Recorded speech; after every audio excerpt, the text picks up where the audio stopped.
So Dipesh is the CEO and co-founder of Enable India and the newly elected chair of Workability Asia as well. So I'll be asking Dipesh to give synthesis towards the end of the session.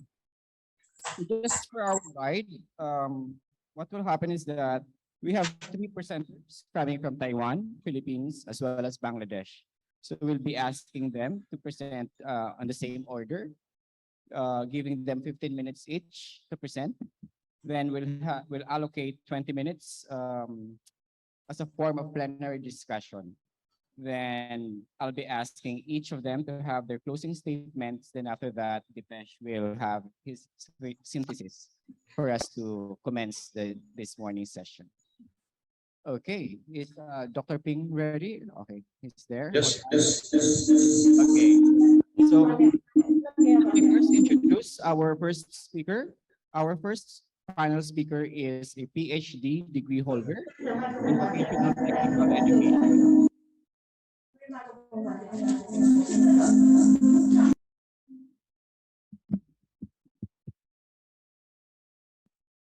Dr. Ping, as we commonly call him, is an advocate and lobbyist of inclusive human resource management, corporate social responsibility, social enterprise, and innovation.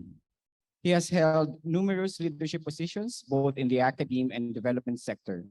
In the academe, he was the director of the EMBA program of the National Chengchi University, deputy director of the Center for Public and Business Administration Education, director of the Advanced MBA program of College of Commerce, a convener of the NPO EMBA program, and as an associate professor of the Department of Business Administration, College of Commerce of the same institution, or the NCCU. Dr. Ping served as president of Eden Social Welfare Foundation from 1997 to 2003, a board director of Advantech Culture and Education Foundation, as well as an auditor of Board of Trustee of the Taipei Culture Foundation from 2009 to 2015. Currently, Dr. Ping is serving as board director of the Eden Social Welfare Foundation, as well as with Workability Asia. A round of applause, please, as we welcome our first panel speaker, Dr. Ping. Dr. Ping, the floor is yours now.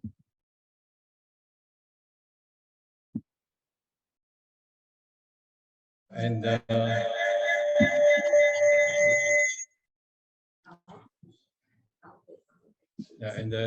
all the delegates, I'm Pinder Wang, and I represent the Eden Social Welfare Foundation.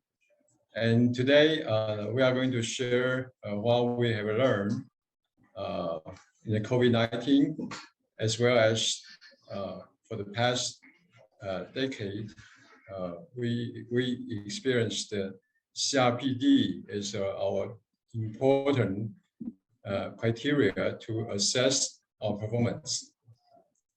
Today, I'd like to ask Mr. Yu come to give a presentation to answer the questions raised out by this session. So I will give it time to Dr. Yu. Thank you. Thank you, Dr. Huang. First, I will show my slider.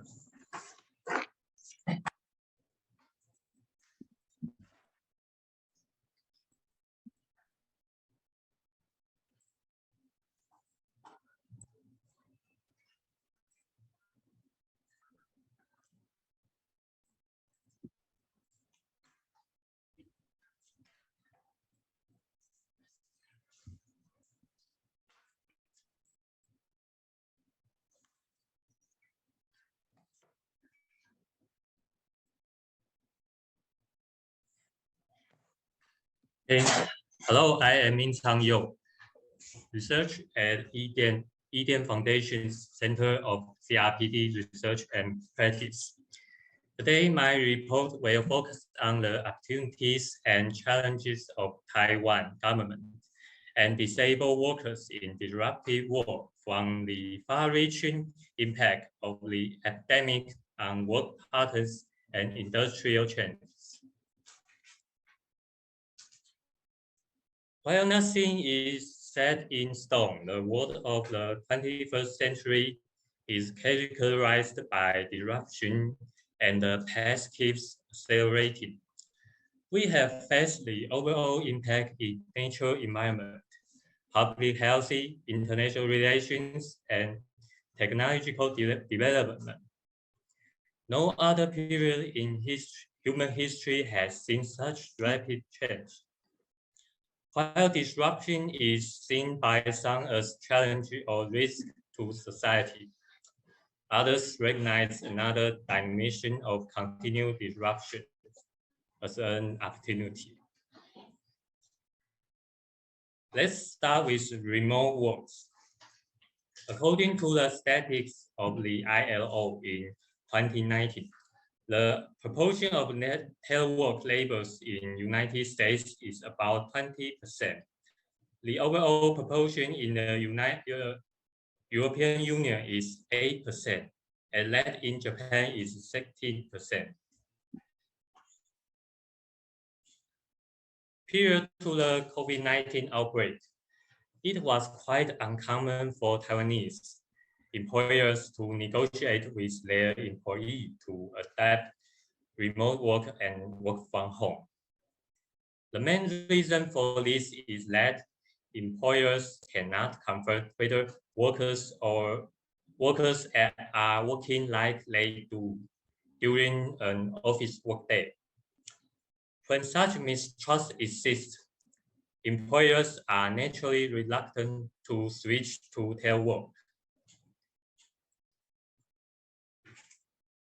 After the outbreak of the epidemic, it is inevitable for the workplace to adapt the mode of divergent or working from home to maintain operations.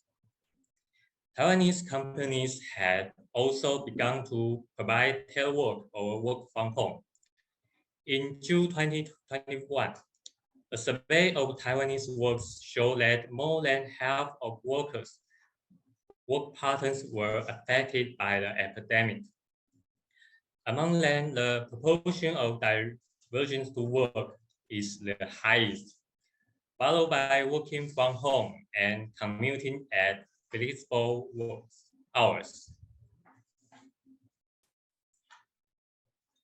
According to statistics from Taiwan's human resource website, among the 5,300 vacancies published in January 2022, those who work from home account for about 1.5% of the total vacancies.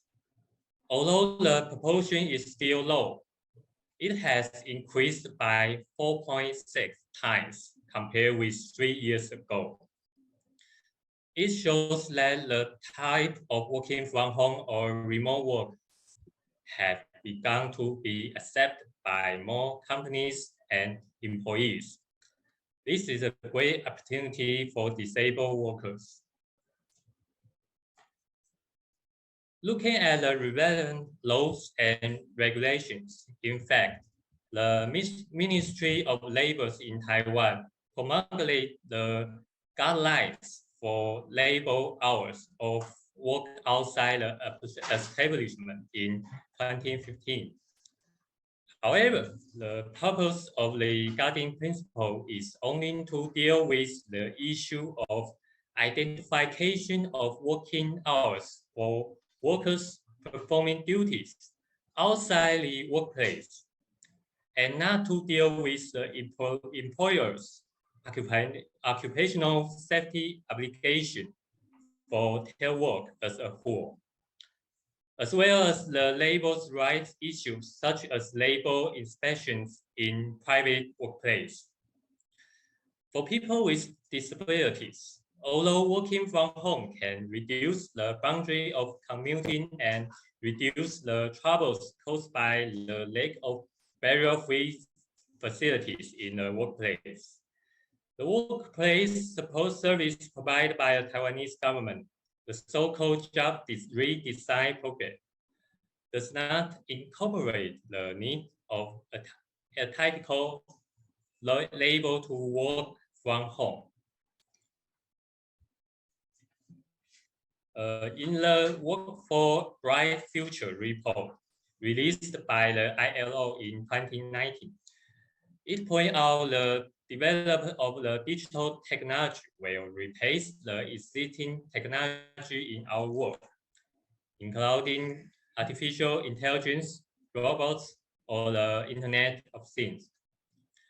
While it will replace high repeatable mechanics or job content, it may also create new job demands.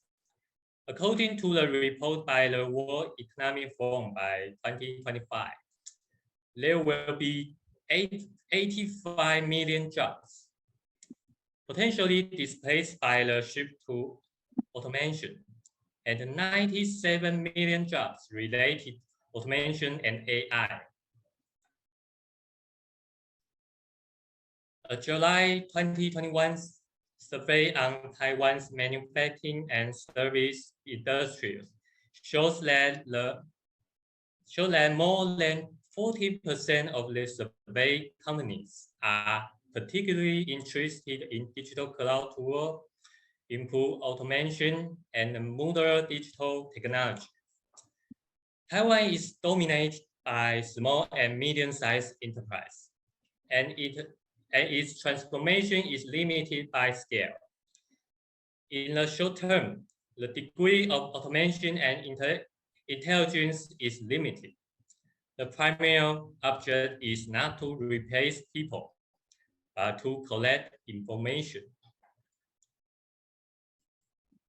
In Taiwan, there are already companies and organizations that try to support this transformation trend for people with disabilities. For example, since 2013, Flow Inc., a social enterprise dedicated to the employment of people with disabilities, has begun to train people with disability to become professional BIM, modeling engineers, and AI data laborers. The Digital Data Processing Shuttle Workshop, managed by the Yidian Foundation, has also entered into a part of intelligent industrial that provides AI labeling business from basic information service at the beginning. So, that shuttle employment is no longer just low value aid work. In a disruptive world, how should Taiwan respond? We make suggestions from two aspects. First is basic system, and next is employment promotion. First of all, in terms of basic system, it is necessary to update the backward labor regulations and protection measures. In response to new working patterns, the regulation on remote works should not be limited to the determination of working hours, but should also be extended to pay attention to the living condition of workers and focus on related issues such as working criteria and conditions.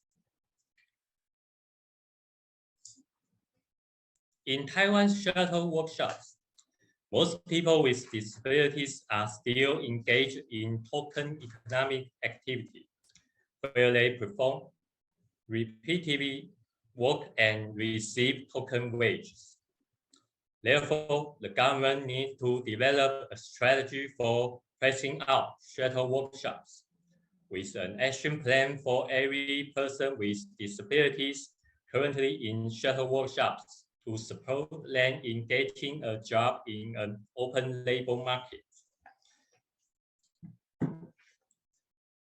And in a competitive employment environment, as technology continues to automate and job transform, everyone must reskill and adapt to how new technologies are used. The development of flexibility is beneficial to people with disability and is not limited by traditional workplace and time. On the other hand, digitalization may also make people with disabilities face new employment and labor barriers. With regard to government measures to promote employment, in addition to aware of the trend, it must also consider how to make people with disabilities in every level in line with the growing trend. However, we still have to remind that these opinions, in the final analysis, still need to review a fundamental question of state responsibility. Are the opportunities and conditions of work and employment for persons with disability really equal? Taiwan completed 2 international reviews of CRPD country reports in 2017 and 2022. We will further discuss the government approach.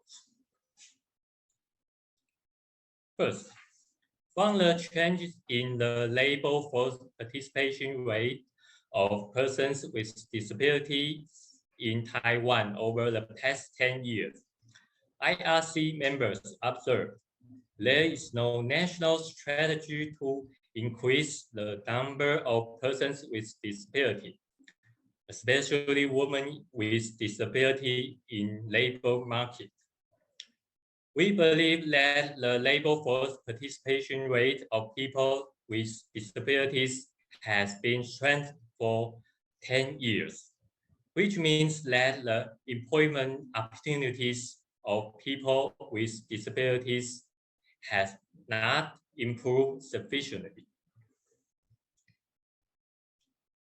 In fact, Taiwan has implemented a quota system since 1990. In our opinion, when evaluating the impact of the quota, the government should consider how to enable those who are less qualified and need more support to enter the general workplace and contribute the value they can.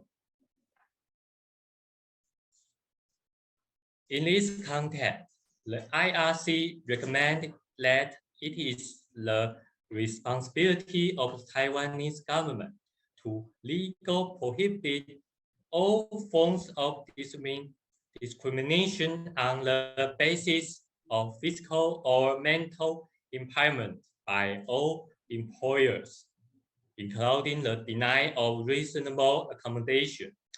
Once adopted, a good development would be at the general workplace will become a friendlier workplace by removing all barriers and excuses, accepting more workers with disabilities into workplace. In such a disruptive world, the challenge and governments, businesses, and individuals face together is now to change the way of thinking by taking transformation and ongoing disruption as a new norm. Taiwan endorsed the CRPD in 2014 and completed its second self-assessed CRPD international review in August this year. When we embrace this issue faithfully, there are opportunities to move forward. This is my report. Thank you for your listening. Yep. Thank you, Mr. Yu. I do hope Okay, thank you. stay with Dr. Ping as well as we continue the discussion later on 没有声音 during the open session. Thank you for sharing again what's happening there in Taiwan. Now let's welcome our second panel speaker. Our second panel speaker has been serving the Philippine Department of Labor and Employment since 2004. She is currently the Deputy Executive Director of the Institute of Labor Studies, the department's policy research and advocacy arm. She graduated from the University of the Philippines, Manila, with a bachelor's degree in organizational communication and graduated Bachelor of Laws in Arellano University School of Law. She passed the bar exam last 2017. Ladies and gentlemen, let us welcome Attorney Mary Grace Reger Chudosho. Attorney Grace. Thank you, Sherlo. Can I share my screen now?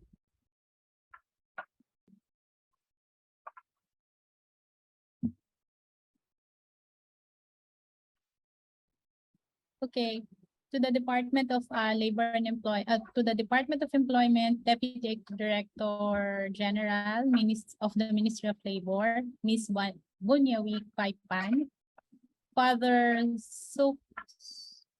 Sukum Tanasinga of the Redemptorist Foundation for People with Disabilities, Workability Asia Chairperson, Dr. Suparntum Mongkol Sawadi, De La Salle College of St. Benilde, Director Oscar Sherdo Reyes, to my fellow panelists, Dr. Huang Ping Der of Eden Social Welfare of Taiwan, Mr. Abdul Sattar Dulal of UNESCO, Disability Rights Champion, and Mr. Dipes Sutaria, Vice Chairperson of Workability Asia and CEO and co-founder Enable India. Organizers from the Workability Asia, colleagues, friends, advocates across Asia and other parts of the world. Magandang umaga, my language, sawadika. Good morning to everyone. Let me take this opportunity to express how honored and grateful we are for the chance to become part of this event and the Workability Asia Conference 2022. And the Institute for Labor Studies stands in solidarity with the goal of empowering persons with disabilities and ultimately to promote inclusivity for all. So I'd like to introduce my organization and myself. Of course, I'm Attorney Mary Grace Figueroa of the Institute for Labor Studies. We are attached to the Department of Labor and Employment of the Philippines, so equivalent to the Ministry of Labor in your country. And we are doing research, policy research for the department and for everyone who needs our technical and research support. For the past 35 years, ILS has been instrumental in promoting labor market efficiency, industrial peace, and social justice by providing innovative, responsible, competent, and cutting-edge research and technical services along the full breadth of labor and employment process and development and administration process. Part of the annual commitment of the Institute is to conduct advocacy activities for persons with disabilities, and that commitment I will share to you and expound on later. Moreover, we also have spearheaded research projects tackling the climate of disability inclusion in the Philippines amid an ever-changing world of work. So my presentation will focus on four core parts, I mean. So profile of persons with disabilities in our country, the Philippines, laws and policies, how we govern and how we implement such policies and laws, and some of the research and advocacy activities that we have done in the past in relation to our advocacy for the inclusion of persons with disabilities. So now we proceed to the profile of our persons with disabilities in the Philippines. So based on the 2010 census of the Philippines done by the Philippine Statistics Authority, the Central Statistical Authority of the Philippine government, 1.57% of the 92 million household population in the country had disabilities. That 1.57% is equivalent to 1.44 million persons who had disabilities as surveyed in that year, based on the census that year. So also, we want to highlight that according to that census, more males were suffering from disabilities. So the ratio is 104 males for every 100 females had disability. But we would like to emphasize that this survey, this census was done in 2010, and we are hoping that we will have a more updated data, a set of data from the next census round. So because we have limited data based on we limited or updated data from the census of the Philippines, we try to find some alternative data sources, and we found some, including the 2016 National Disability Prevalence Survey. So according to that survey, which is the objective of which is to identify the needs, barriers, and inequalities faced by persons with different levels of disability. So there were 10,240 individuals surveyed, and out of which around 8,400 or 82% had mild, moderate, and severe disability. So those with severe disability constitutes 12%. And disaggregated by sex, again, more males were affected by disabilities, but more females had severe level of disability. So by severity, we would like to emphasize that females were experiencing a much worse condition.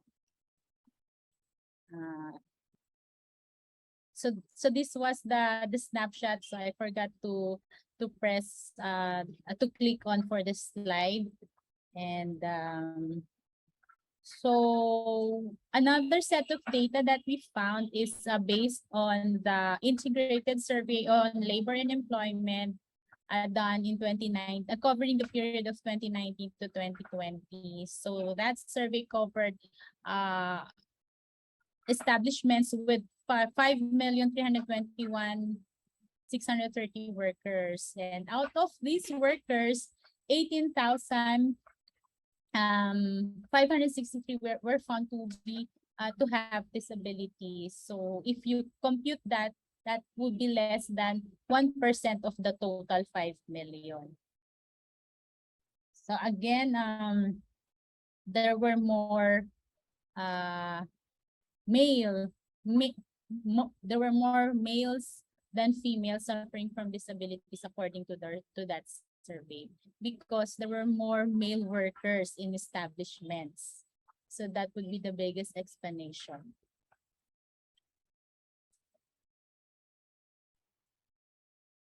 We also, the Institute for Labor Studies conducted a survey of 150 persons with disabilities, and we found that they are indeed experiencing difficulty in finding jobs. 73% of the respondents of 150 respondents experienced difficulty despite of them having some level of skills. According to the respondents, they had to rely on external help for their employment journey. Most searched through job advertisements in newspapers and internet, and about 28% said that their family and friends gave them job referrals. Only a few relied on government agencies, and based on the survey, most of them did not seek employment assistance from the Philippine government through the public employment service offices that we have nationwide. And they did not seek help because of lack of awareness that these offices exist. When we asked further, the respondents said that they encountered discrimination during their pre-employment journey, their job application journey, and some were even ignored. Some businesses showed apprehension in hiring persons with disability mostly because of lack of available work accommodation for persons with disability. So as we can see that economic activity, a lack of job or unemployment or being socially excluded affect persons with disabilities financially. According to the Philippine poverty statistics, 236,000 persons persons with disabilities are living in poverty in 2018. This means that 14% of their population are living below the poverty threshold of 10,727 or approximately $214 per month.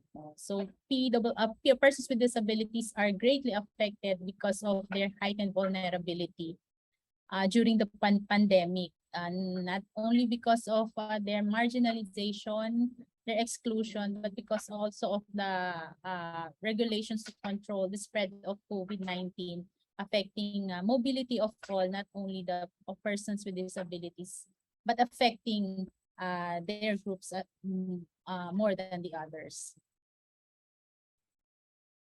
So for the laws and policies that have been put in place in the Philippines, let me give you some information on that through a few slides. In 1991, we enacted a law called the Magna Carta for Persons with Disabilities.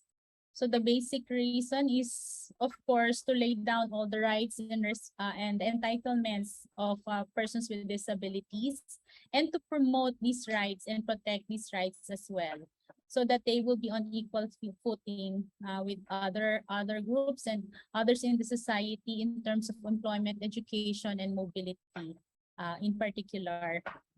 So with the goal of full participation in the society and integration of persons with disabilities, the law specifically requires for the allocation of 1% of all the positions in the government to be reserved for people or persons with disabilities. So now we are required in the government to reserve 1% of all our positions for persons with disabilities. And the law also encourages the companies or those in the private enterprises in the private sector to do the same, and the law provides tax and incentives in that regard.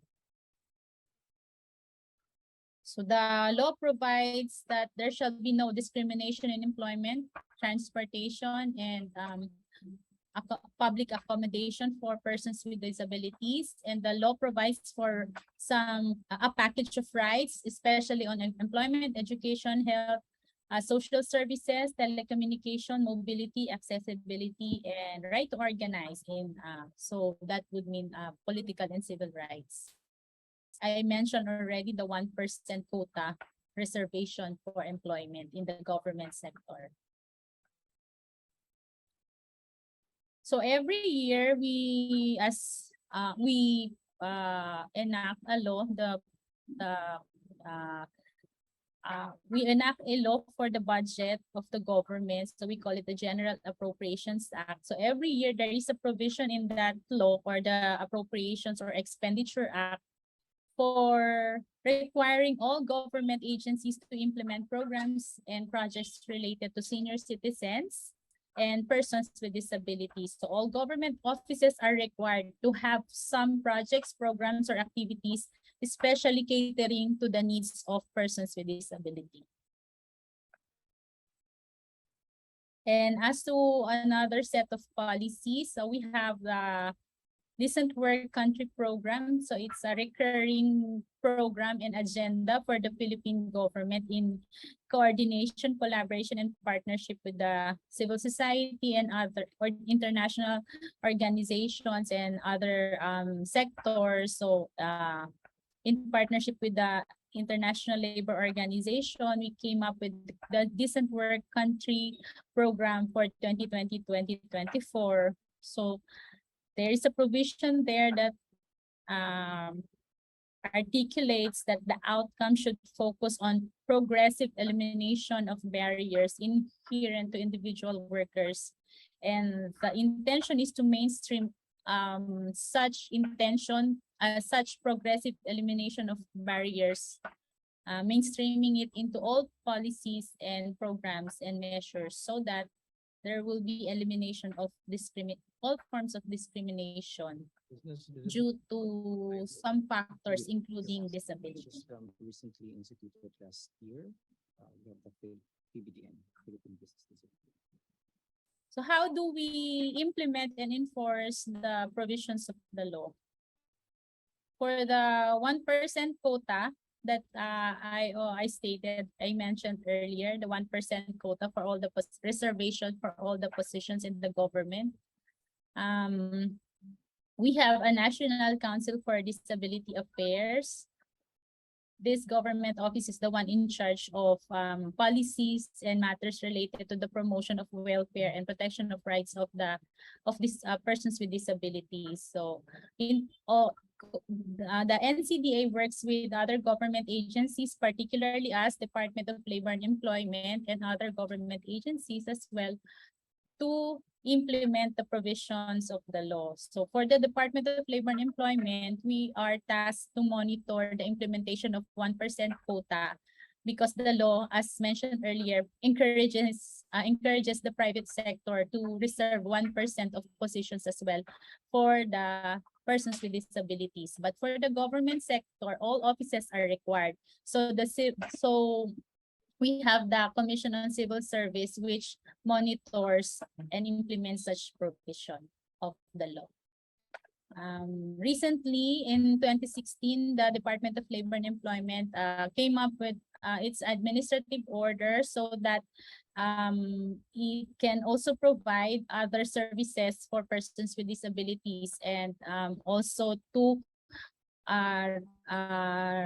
reinvent its programs to promote inclusion of persons with disabilities. And some of these services and programs include employment facilitation, career advancement, and livelihood. Attorney Grace, Yes. to cut you short, can we have 2 minutes to wrap up? Okay, so for so currently we are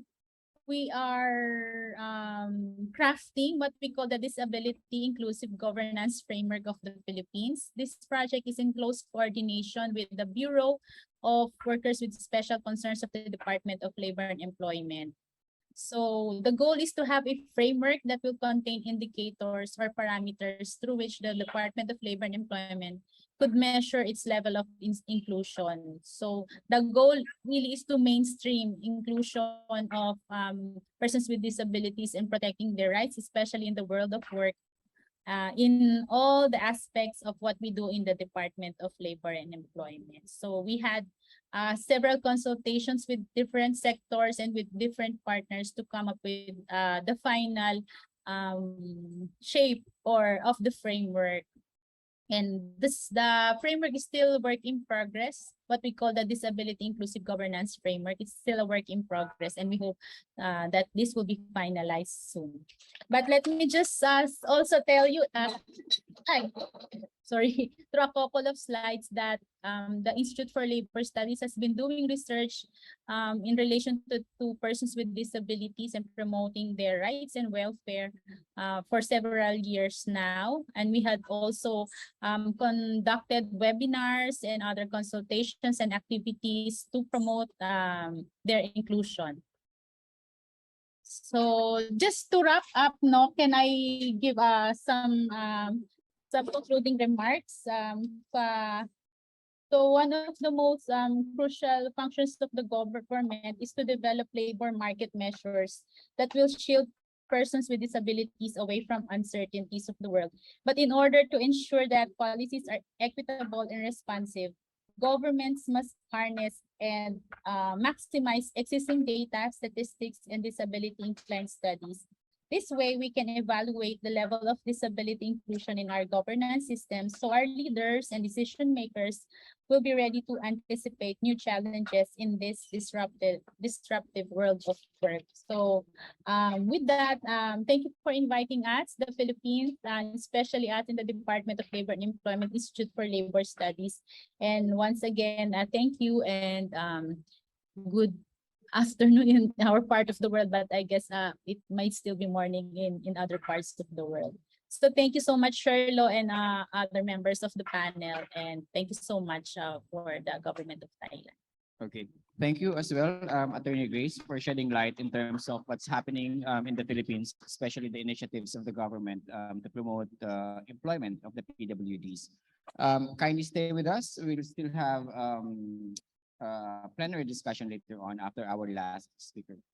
So our next panelist is a worldwide prominent activist, a leader and a promoter of movement of persons with disabilities rights and development, and organization of persons with disabilities or OPDs. Mr. Abdus Sattar Dulal is a UNESCO Disability Rights Champion Awardee of 2012. He has 38-year experience in different leadership positions, a founder of 30 civil society organizations, including 25 OPDs, established to safeguard human rights of PWDs, an active member of various Bangladesh government committees, of which he participates several policy level meetings, promotes non-discriminatory systems, and advocates for policies for the betterment of the PWDs. Abdus innovated a consumer-driven, rights-based holistic approach called Persons with Disabilities Self-Initiatives to Development, or PSID, which is shared with most development and human rights-focused donor agencies across the world. He contributed to a number of national and international documents, including the UN's CRPD, UNESCO Decades of PWDs, Poverty and Social Development Papers of ADB, WHO, World Bank's World Report on Disability, among others. In Bangladesh, he is an active player in the development of the Disability-Specific National Policy of 1995, Action Plan of 1996, Act 2001-2013, and the mainstreaming policies on national education, consumer, building code, employment, health, election, and skills development. Currently, Abdus is the president of National Alliance of Disabled People's Organizations and executive director of PBKS. Abdus is a Bangladeshi PWD himself, married to a PWD as well in 1995, and now a father of 2 sons. Ladies and gentlemen, let's welcome our last speaker, Mr. Abdus Sattar Dulal. Abdus, the floor is yours. Thank you very much for giving introduction to me, and good morning everybody, and congratulate the FESH to be a chairperson of the Workability in Asia, and also the dear panelists, all participants. I thank you, all of you, and good morning from Bangladesh. I am Abdus Sattar Dulal. I work with the Bangladesh Pratibandhi Kullan Samiti. It is a national organization of persons with disabilities. The organization fully governed and led by themselves, ensure safeguard of their ownership, effective representation, non-influence decision, and with the democratic practice and recognition of values of OPDs. PWDs themselves are only core member of the BPKS, as like women are member of the Women Organization, and architects are member of the Architect Association. BPKS work with its own approach, terming that person with disabilities self-initiative to development, it facilitation, lifting the disabled citizen as center of the development, not just beneficiaries or recipients of the program. Our organization is work with the different, different method that we do the advocacy, we do the implement the different exemplary program, and also to promote the human rights to the employment of the disabled people in country.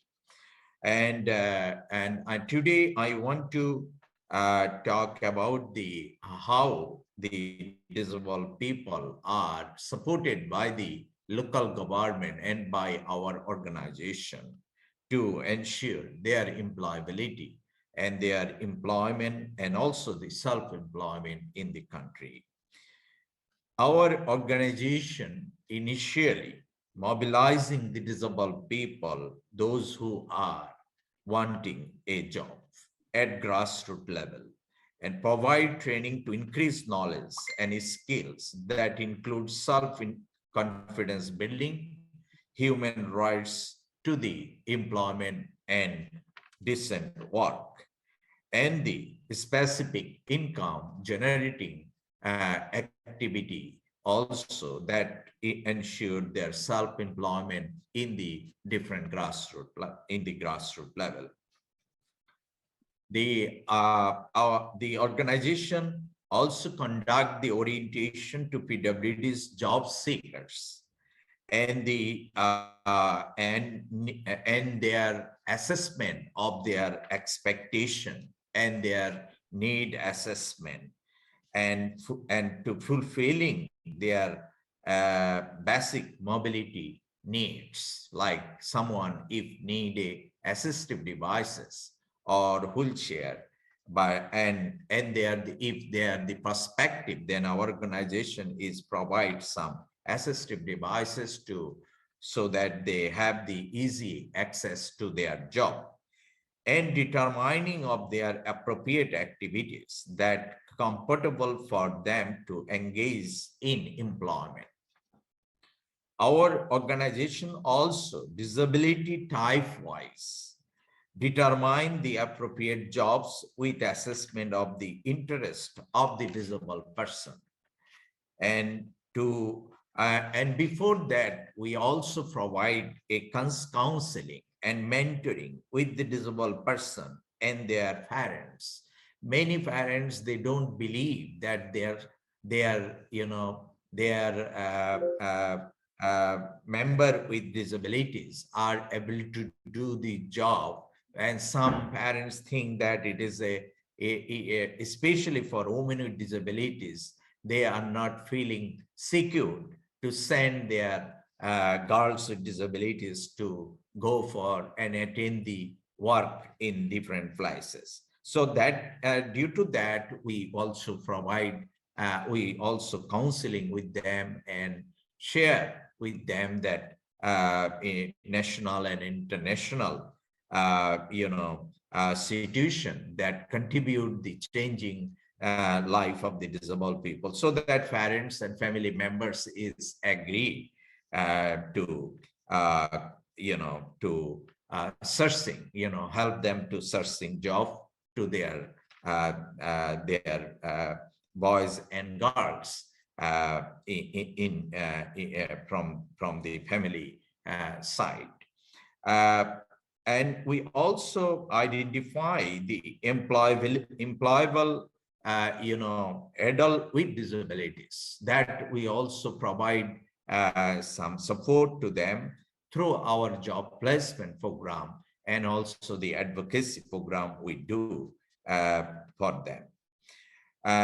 We achieve employability of adult disabled men and women in both self-employment and wage employment with cooperation of different stakeholders, including the local government and national government, because our government is also introduced a quota, as my friend from Philippines said that they have a 1% quota, and we also have a quota system in Bangladesh, and that help to the disabled people and also help to our organization to do the advocacy to convince the employers in different sectors, that is in the private, especially to the private sectors, and including the government sector.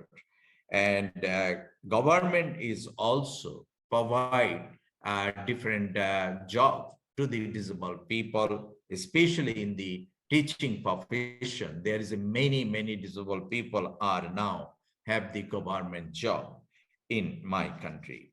And we conduct also advocacy with the different banks for availability of loan support for a small business and entrepreneurs of affordabilities, because in the by our advocacy, our Bangladesh Bank is circulate a notification to the all bank to give the loan to the disabled people, those who are interested to engage them in business or entrepreneur, any self-employment activities. So our organization is advocate with them with the support of the local government. We do the consultation meeting at the local government level with participation of the bank and managers and local government staffs, and that help to the disabled people to receive the loan easily from the different banks. And our big challenge, I think, in this sector to ensure the employment to disabled people is one is the challenge to ensure the job for severe with disabilities. I mean, till now, mild and mild disability person, the person with mild disability is achieve the most of the job, but job for fully blind, job for like a multiple disability person, or job for like intellectual disabilities, or the severe with disabilities, they are not even autistic autism person with autism is also not have the job in our country. That is the we find the big challenge in our country. And another issue is indirectly contributed to the disabled people not to show their interest. They actually lost their confidence because they always listening that they are the disadvantaged people, they are the poor people among the citizens. So, and that is reduce their confidence, their concentration, and they also lost their morality because they thought they are not equal to as same as to others, and their confidence and human power is reduced. So that we find the another challenge, and we working for it, not to we given training to the journalists, to given to training to the different relevant peoples, stakeholders, to not to use those words, which is creating also discrimination, which is also disempowering the disabled person.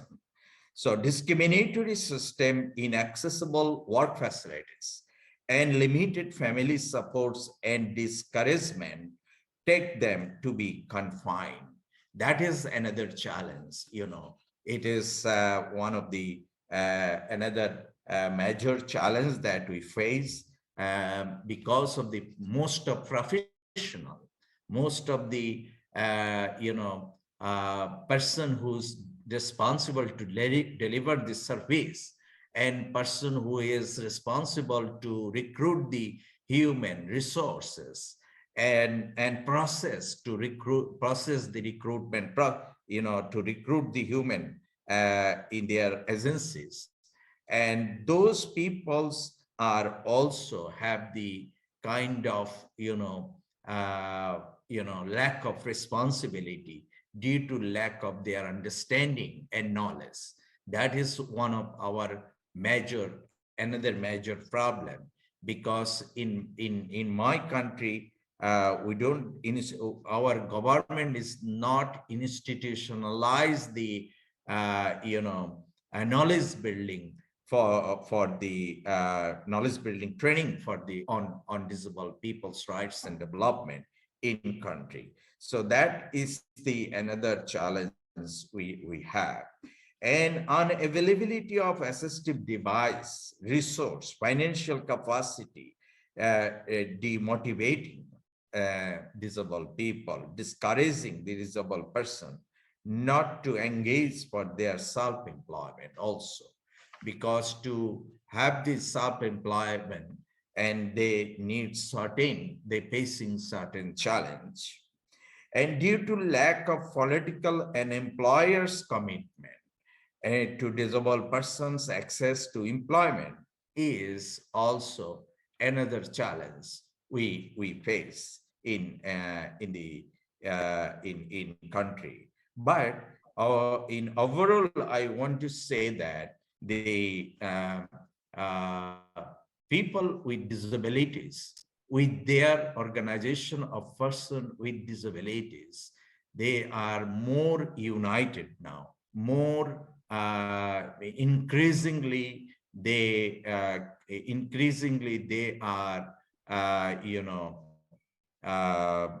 confident to to engage and to have the job in country, and they also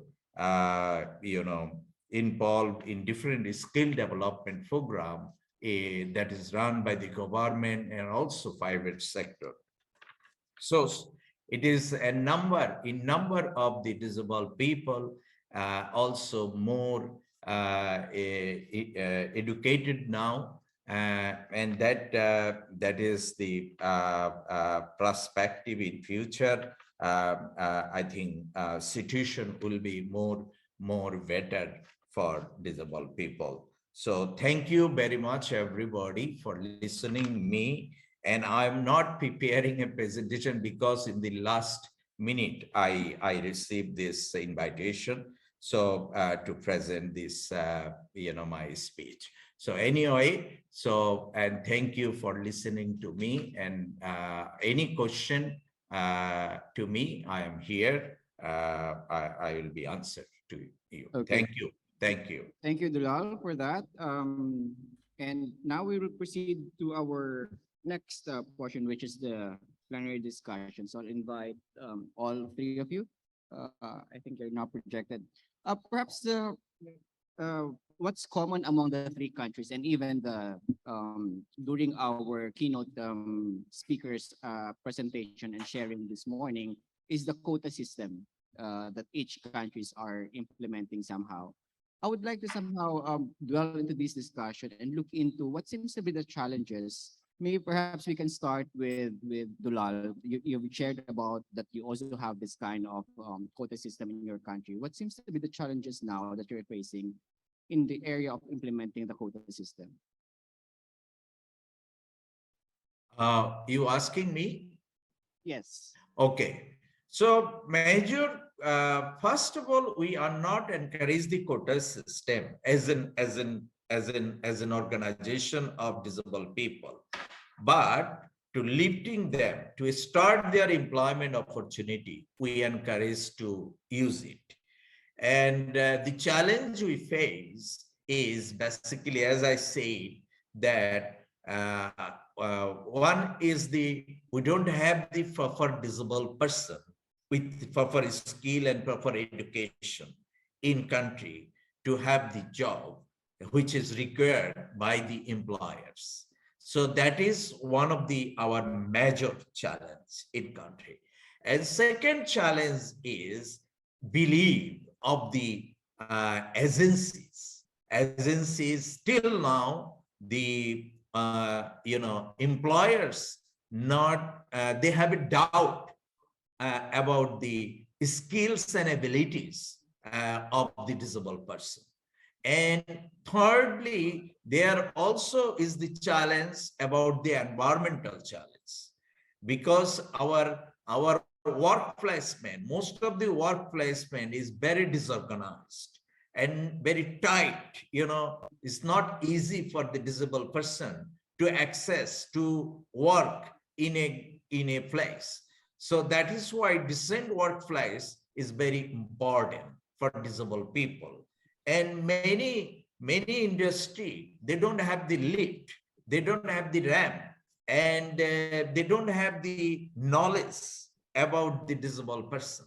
And so those are I find the major challenge for this. But people's awareness is already exist in country. Generally, people understand there is a disabled person, they have a rights, they don't mind to have the job, they don't have the mind to have the colleague with disabilities in their organization.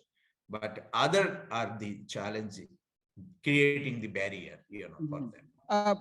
I want to somehow deepen the discussion there, Dulal, that you mentioned about more people are now aware in terms of the capabilities, or perhaps that's the challenge that you have, the awareness of these employers of the skills of the PWDs. And in relation to the quota system, I think the Philippines has mentioned that they have a policing system, no, that does a civil service society. Is this somehow the same case with Taiwan, Dr. Wang or Mr. Yu? Do we have, you mentioned that you're not hitting your target in terms of the quota system. Do we have a policing system or enforcement of the 1%, or is it 1% in your country?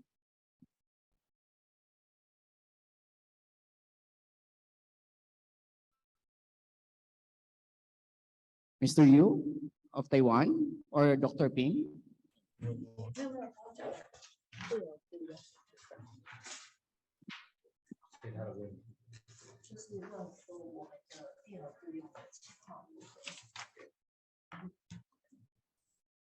The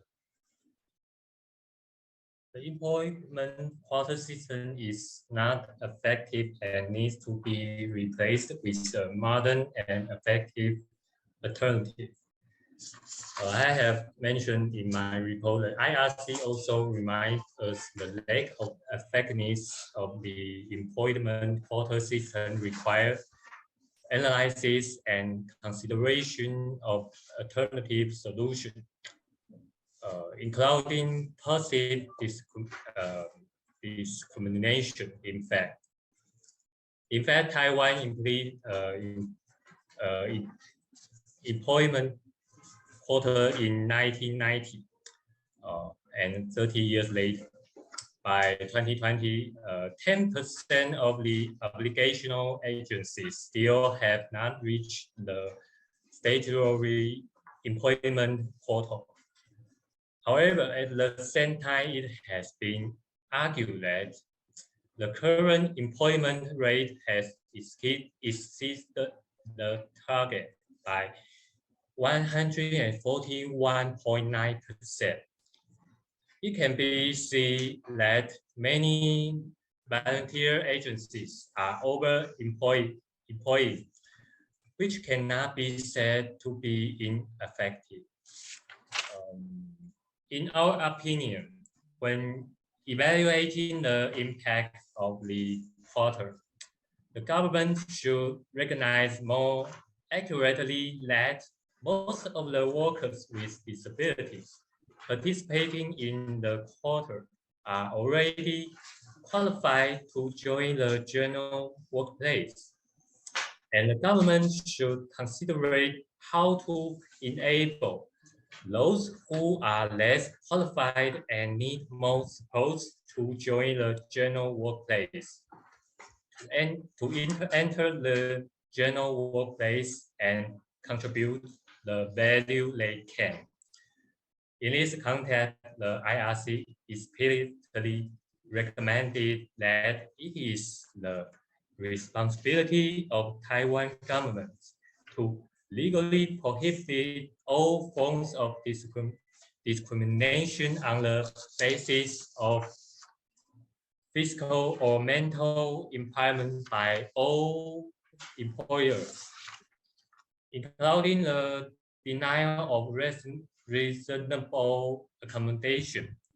This proposal serves as a solid and performed purpose, freeing people from the box of employment quarter.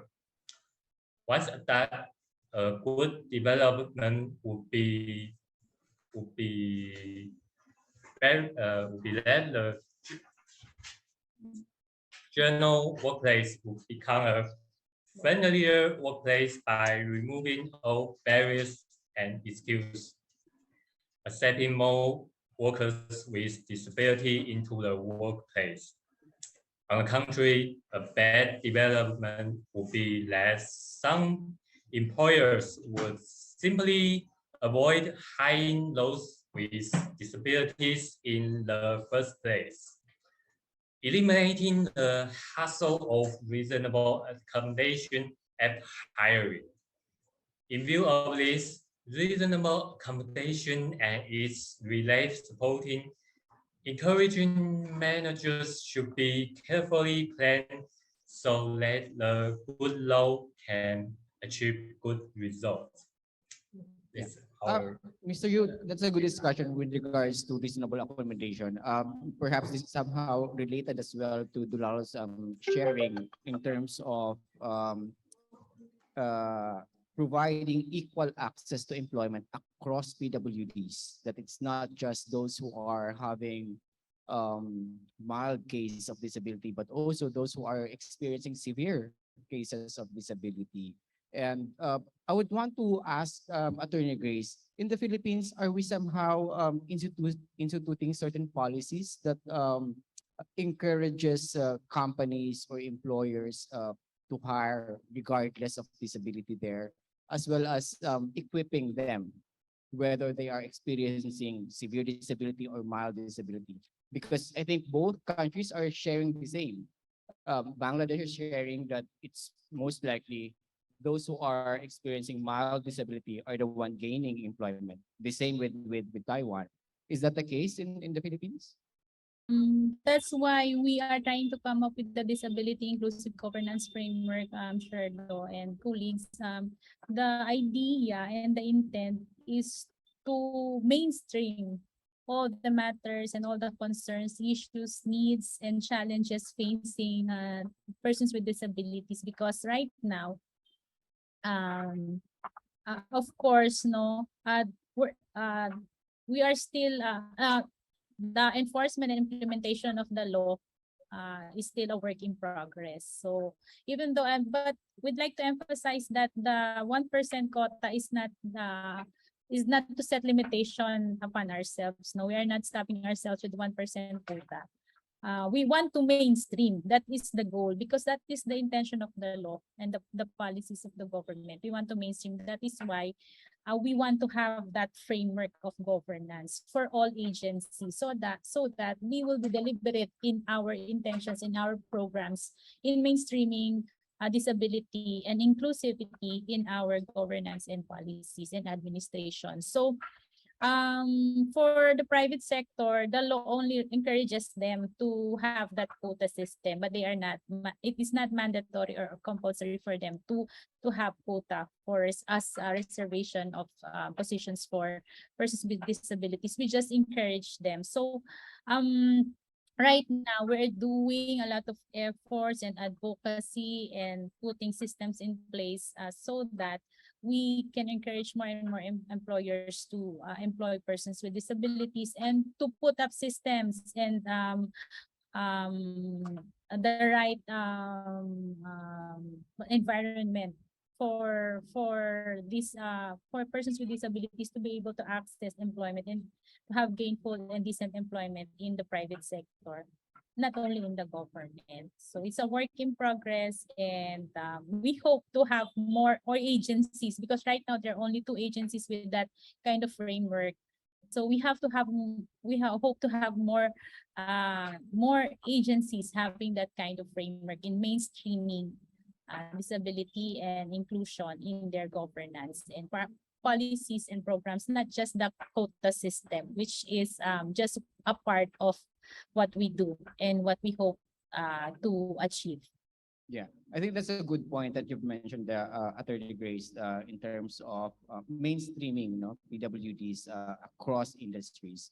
And I think one way to really do that is having incentives. Perhaps I would want to throw in the question to Mr. Dolal as well. Do we have certain incentive system in place in your country to encourage private companies to employ PWDs?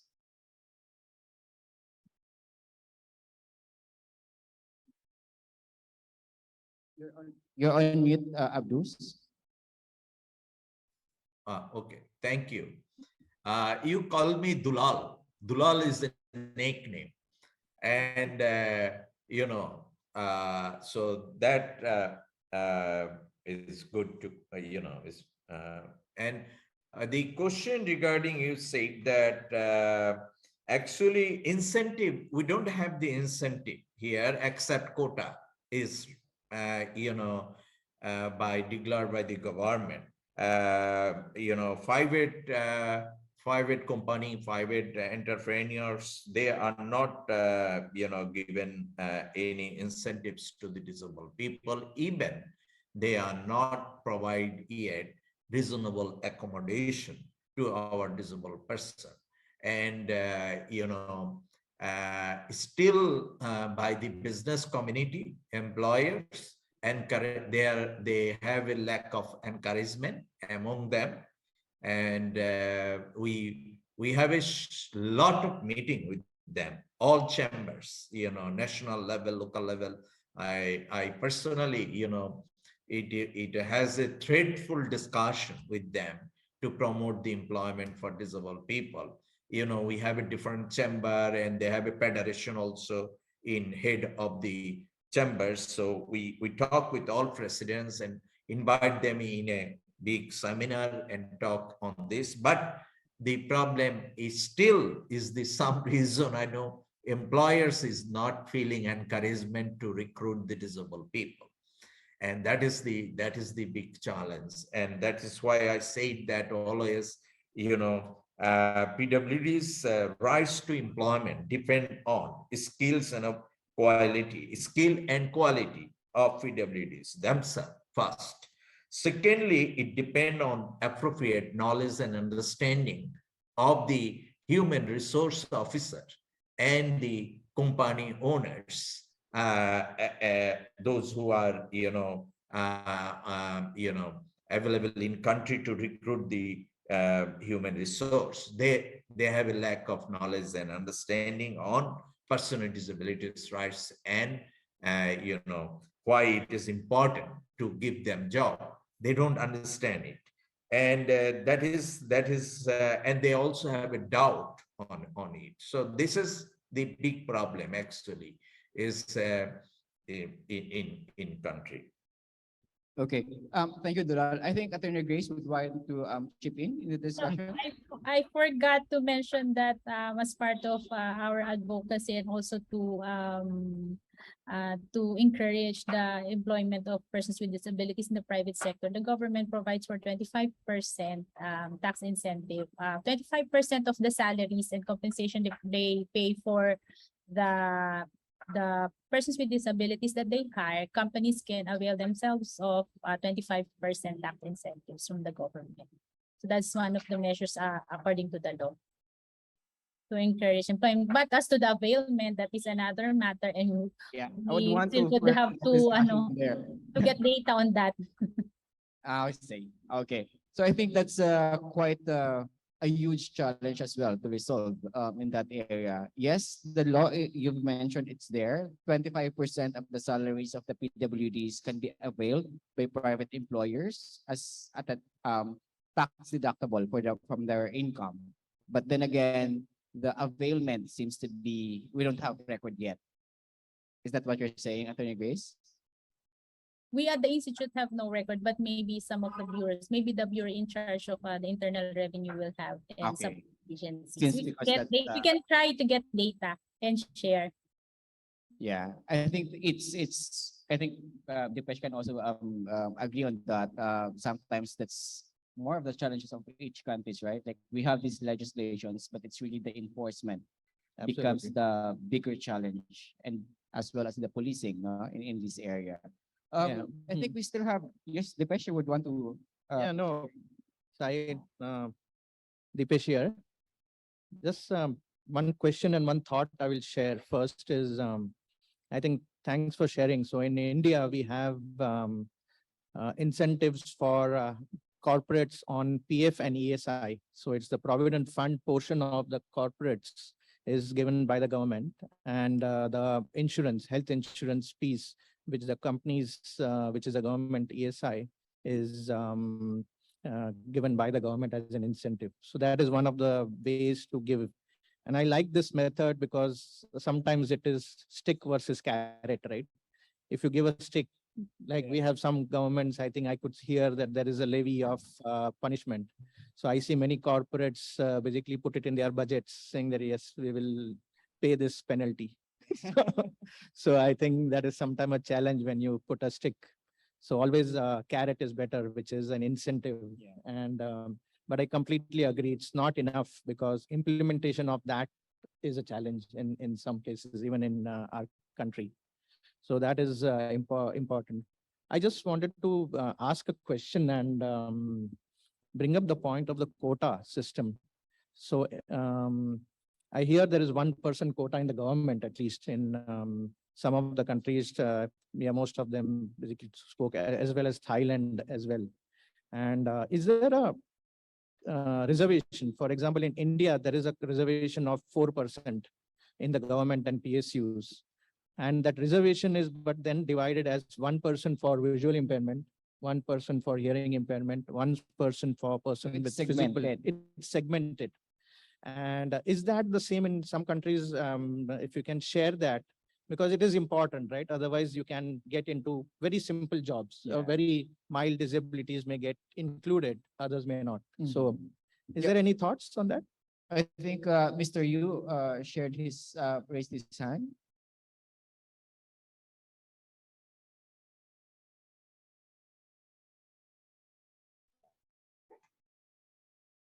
Yes, thank you. We have some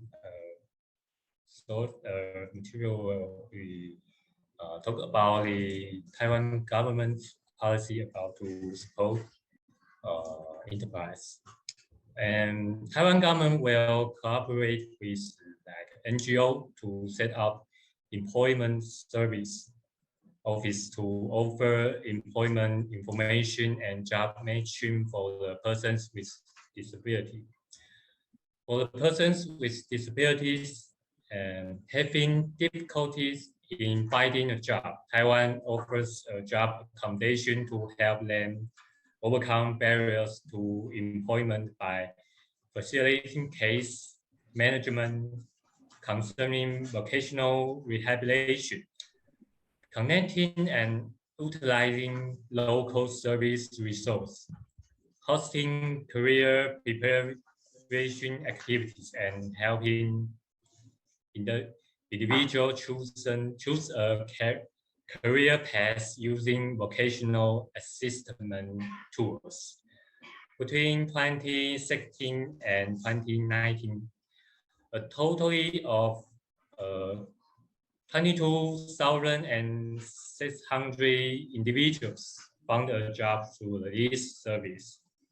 And I will share more about the job accommodation. All our job accommodation program relate to the aspects of workplace environment, facilities, and conditions. Purchasing require assistive technologies for work, and adjusting working method for the persons with disability. It is a non-mandatory statutory service subsidized by the government that employers can apply for and that has nothing to do with the reasonable accommodation obligation of employers characterized in the CRPD. That's all. Thank you. Thank you. Yeah. Okay. So I think that's a good point there in terms of really pushing the government for the full implementation of CRPD, knowing that Taiwan as well is still on the verge of ratifying it. I would want to somehow, since we have 5 minutes as our closing remarks from each one of you, we know that each country's you have your own share of challenges in terms of really advocating for PWD employment as well as for mainstreaming PWDs across different industries. But are you also somehow looking into how we can somehow do an inter-country collaboration of promoting PWD employment? The same with ASEAN, the same with APEC. These are more of economic discussions, but can we somehow do that in terms of really advancing the discourse now on the international level across different countries? Anyone can share?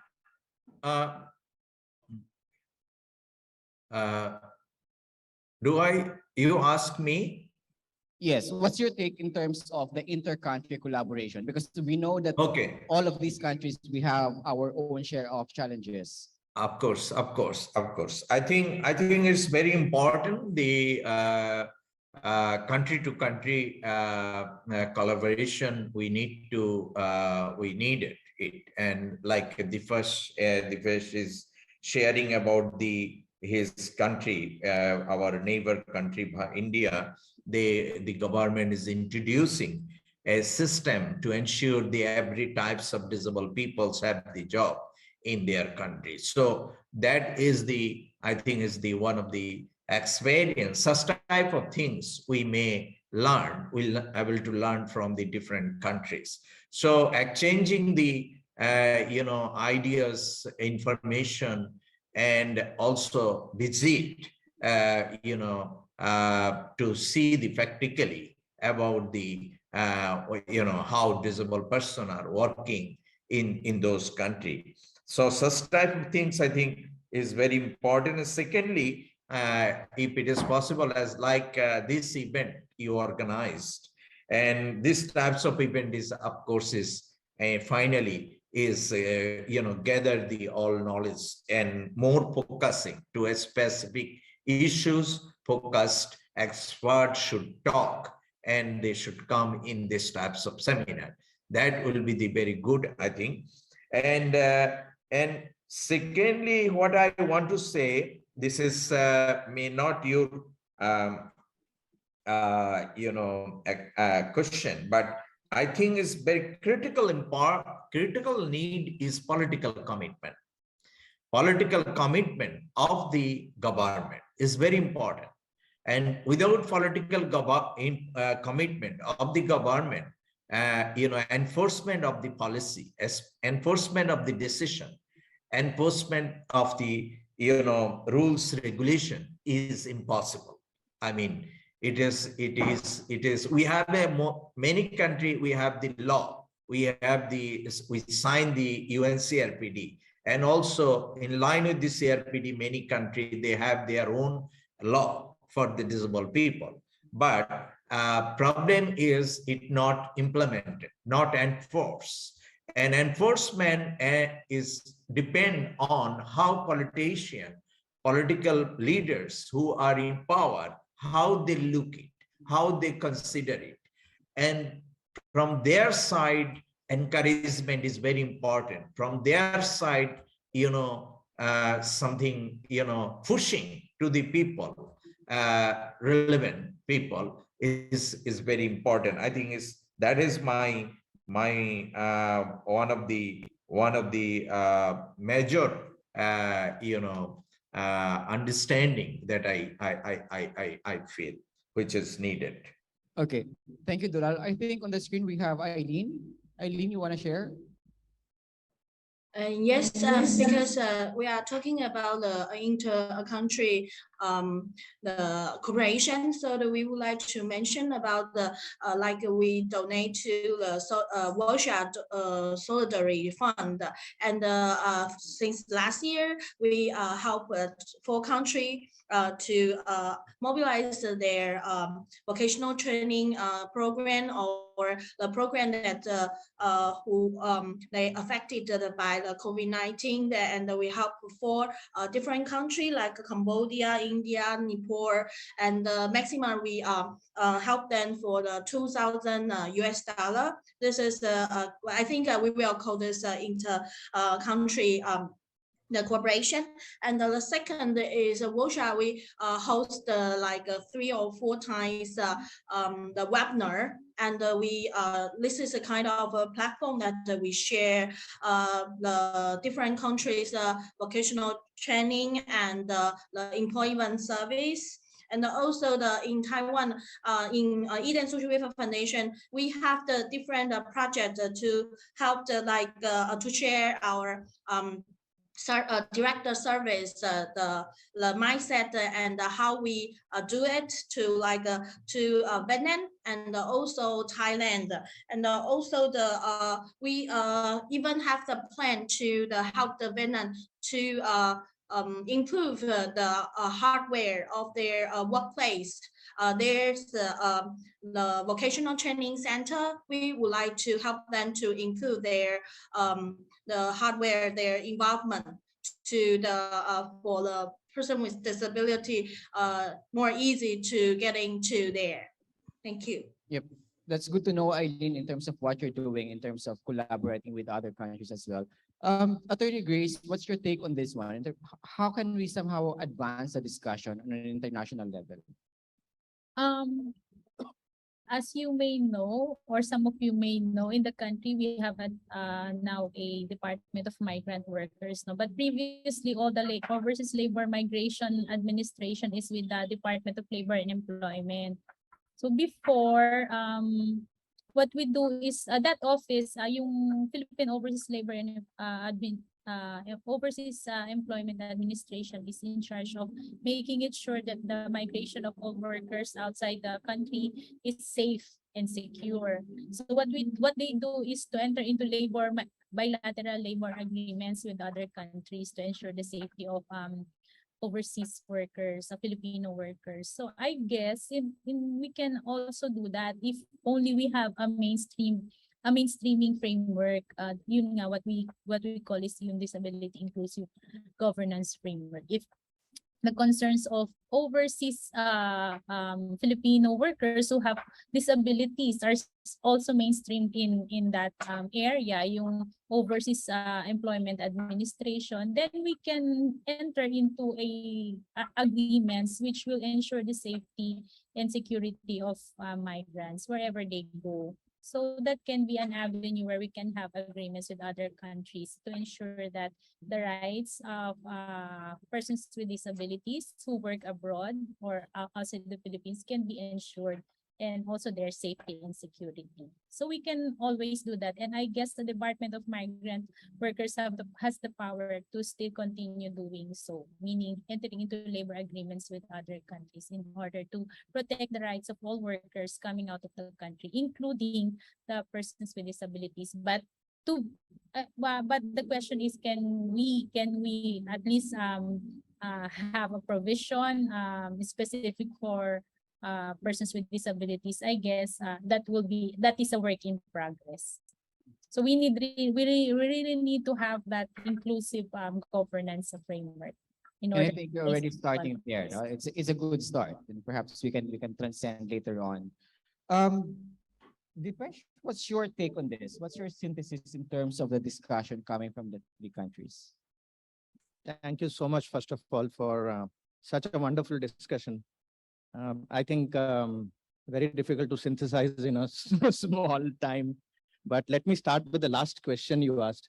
And thank you all for also bringing up that Workability Asia platform is one of the ways to do country coordination. So I think probably we need more kind of platforms and working together, these kind of conferences, which will bring in the learnings from each country and each one of us. I think that is the whole power of Workability Asia we talk about. So I think starting with that, I think if I look at what I'm seeing is change is the only constant, we say, right? And I think the whole pandemic, what we heard today, very, very wonderful researches to see that how do you manage change? And I think understanding that change is a constant and how resilience has been shown by various people, all human race, but also people with disabilities. At the same time, the difficulties which each one went through, I think. So as we say, I saw that with disruption, there are risks, but with disruption, there are opportunities as well.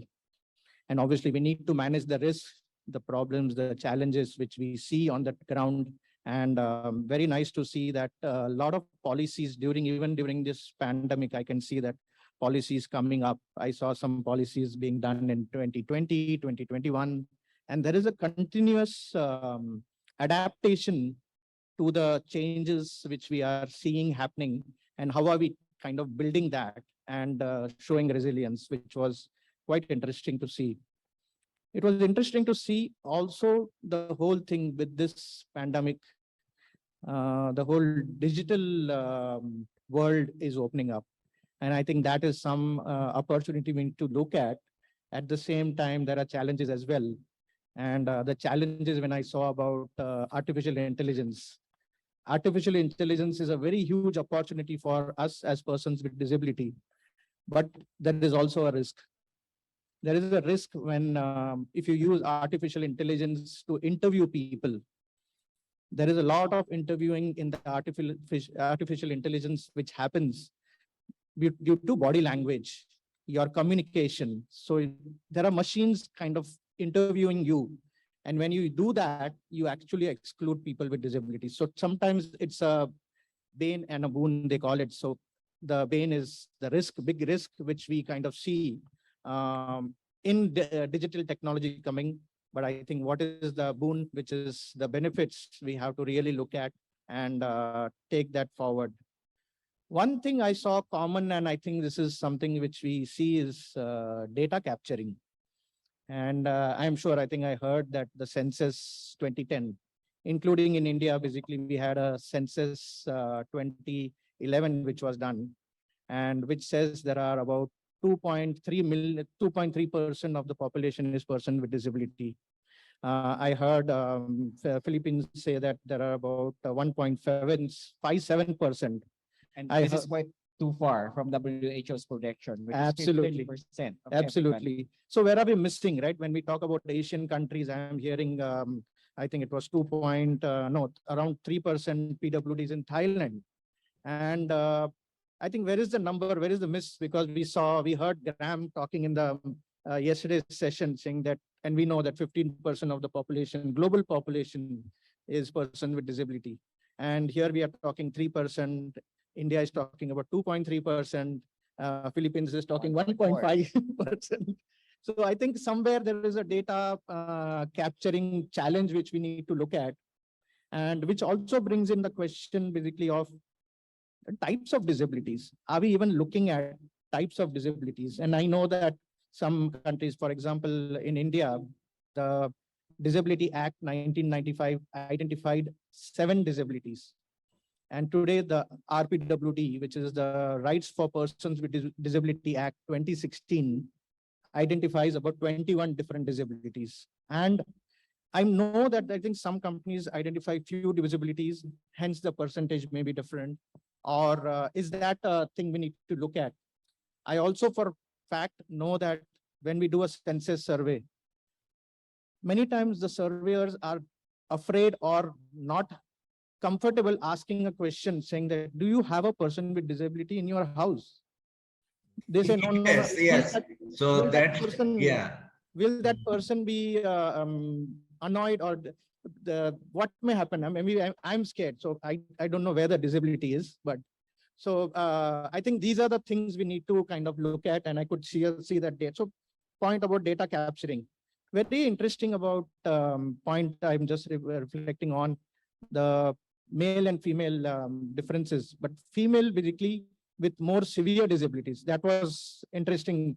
But at the same time, I'm like such a huge thing, because not only severe disabilities, but also exclusion on gender diversity, right? When you bring about that, that is a different thing which comes up. And I think we talked about various things on the whole 1%. I think that's fine. The poverty, I think this is important. And I think the whole thing about persons with disability, due to disability, poverty comes in. And why? Many times we see that the poverty is because there is a person with disability whom the parents need to take care of. And because of that, the parents cannot work. Hence, the poverty seeps in. So there are so many factors, I think, to take care of, which is important. I think we spoke about poverty as well. And these were the things I wanted to summarize, but I also wanted to, and so these are some risks, these are some learnings and all that.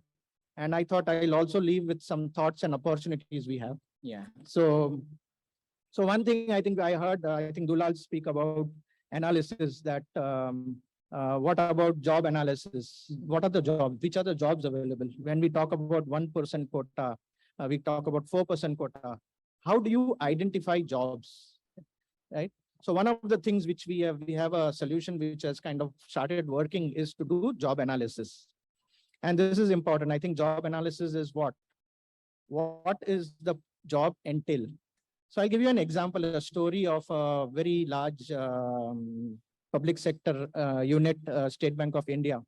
And because of the 4% quota, they have been hiring people with disabilities, especially people with visual impairment and hearing impairment. They were able to hire, but like we saw in all the discussions, policies are there. Implementation is an issue. The whole inclusion, how do you include people? So even they had a challenge saying that we have been hiring people with visual impairment, hearing impairment, but how do I include?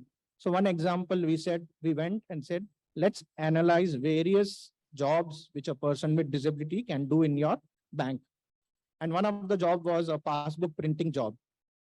A person goes and they want to print their passbooks. Even today in a small village, people like to go and print their passbooks, although we have online options, but they like to go. Now imagine if that job is given to a person who's blind, can print that passbooks. It's easy because that is getting to the point which came up saying that jobs to be available near their place. So banks are near the place and they are actually giving that job. Now, if that person who is blind can do the passbook printing, will be fantastic. The problem was assistive devices, solutions. How do you, because this person cannot see the account number. How do you read that? So what we did was we just told the bank, can you barcode your passbook? Put a barcode on all the passbooks. And with that barcode reader, the person with blindness can just read the account number using the barcode. That goes into the system. The screen reader software will work and that person is able to print the passbooks. So basically what we say is a suitable job with assistive solutions can open and create job roles. And we need to identify the job roles for people with disability. That is the one of the examples. What was the power? With this job role, which is a passbook printing job for visually impaired, a job role opened up. And there are about 22,000 branches of State Bank of India in India. 22,000 jobs opened up with that. Just a simple solution. And this is very, very important factor. How do we kind of look at those factors? The other thing, I know we'll wrap up in 2 minutes. Other thing which I kind of learn is, we find that many times the friction is about, can I hire? Will this person do the job? What happens? But when we see that when an employer and a person with disability meets together, just in a visit where people with disability come to their office, or they meet them for lunch, or they go to an NGO and look at how they are presenting, various factors, if you look at, basically providing such opportunities of interaction between an employer and a candidate removes friction for jobs. So what we call it is an opportunities engine. So can we create opportunities and all that? At Enable India, we also partnered with Microsoft to provide 100,000 opportunities for people with disabilities, opportunities to interact. And this will remove the friction. So I think we heard about private sector. How do we encourage private sector, incentivize? I think we incentivize by making the friction lesser. So that is the important point. Two more points. And basically, other thing, I think finally, all this is great. But what I learned over a period of time is, I think every time in NGOs and all of us, basically, we talk about, we will help you. We are the ones. We are always trying to distribute solution. I have this solution. I have that solution, or this happens. Can we reverse it? And this is what saying that person with disability, you have a solution. And this was one example when I was having a meeting with a person, one of our staff members, who was his hands are deformed. So he was in a conversation. He was telling me that I can catch the toothbrush in the morning, but I can't brush my teeth because I don't have gross motor movements to brush my teeth. So I use a electric brush, which helps me brush my teeth. So what is that? That is a solution. So what we did was we launched something called Project Discovery to say, if you are a person with disability and if you have a solution which you use in your day-to-day life, please send us a video of 1.5 to 2 minutes, and we will look at that solution. And within last 2 years, we have got 2,200 videos for all over the country, from the remotest part of India. And very, very important factor is also saying, I think, which we heard Fuji-san say, and I think one more person said, nothing about us without us, right? And at the same time, the tagline, everyone an innovator. We are saying, person with disability, you are an innovator, you don't know. NGOs, I can see so many innovations in this campus itself. I don't know whether we are looking at innovations as innovations, right? Otherwise, we will have somebody will patent and we have people, somebody else does innovations. I think we all do innovations, persons with disability do innovations and all that, right? So I think that is very important. The last point is about, we need to consider persons with disability as active citizens. I think Dulal talked about political commitment. I think if we make persons with disability recognize the political system that they are active citizens first, I think there is a vote bank, they are taxpayers. That is going to be the important point about how we can include them. And finally, just to leave with, I think Suparthan talked about why should we hire people with disability. I think it's very important, very basic, saying that work is core to human dignity. Yeah. And I think dignity is important for all of everybody, all of us. Thank you. So, yeah. That's great. Thank you so much, Dipesh, for sharing that. I think my key takeaway here in this discussion is that the first one is for each of our respective governments to be agile and flexible, considering these fast changing situations that we're experiencing. AI has been mentioned. Are we able to somehow provide and maximize this kind of opportunities for our PWDs? Is our government agile enough to somehow provide employment during pandemic? No? The involvement of PWDs, you've mentioned that, not only just for solutions, but also for them as we craft these different policies. No? Are they even involved in this kind of policy development? And of course, Dulal mentioned about the continuous enhancement of PWDs, as well as those who are in the HR or the human resource development. Advocacy, I think, is very much clear demand there, that we as those who are working in the development sector or those who are in the disability sector support services should really rally behind the PWDs. It's not just you work along with them, but let's work together with the PWDs, no, in advancing this cause. As well as, I think the last important discussion is for us to elevate the discussion now, not just into reasonable accommodation. Taiwan has mentioned about this, but to somehow progress it to access. And I think the Philippines has started to mention about disability governance framework. reasonable accommodation for me is very temporary in nature, but having accessibility is very much sustainable. As one speaker yesterday mentioned that accessibility for one is accessibility for all. So I think we should go towards that direction. And of course, the interregional collaboration that Workability Asia has been doing, perhaps we can continue the discussion. And in my final observation, I would say we've progressed so far. We've progressed a bit. Before, for the last 3 years, we've been talking about rights-based employment. But now it's taking on stakeholders, government, what's your take? Private sector, what's your take? Are you helping? So it's now intercollaboration. It's no longer rights-based. We recognize the rights that the PWDs have, that they are citizens of the country. It's now our time. It's the time now for us to collaborate and implement it.